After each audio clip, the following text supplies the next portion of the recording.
Hello guys! For today's video is kakagaling ko nga lang po pala yun sa school.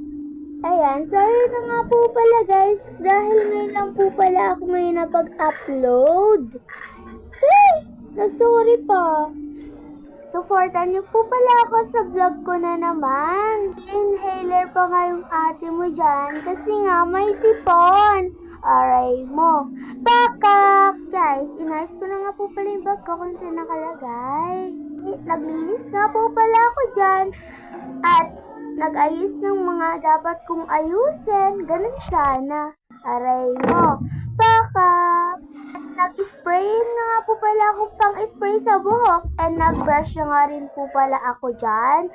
Para lumambot ba? Parang ganun. Nagsusuklay nga po pala si ate mo dyan. Sige, suklay ka lang ng suklay habang may time pa. Nakulangan pa nga, nag-spray pa, at saka nag-brush. Sa ating spray nga po pala sa hair ko yan. Bawal po pala yan hanggang 10, hanggang 11, pwede po yan hanggang 12, hanggang 18 po. Pero ako, ginagamit ko po siya. Siyempre, nag-organize si ate mo dyan. Feel mo naman masipag. Na nga po pala guys, ngayon lang po agad ako napag-upload. Siyempre, busy din sa pag-aaral. Marami din tayong ginagawa. Inaayos ko nga pala ang mga Rexona dyan. Siyempre, pagdating nyo sa school, dapat naglilinis kayo.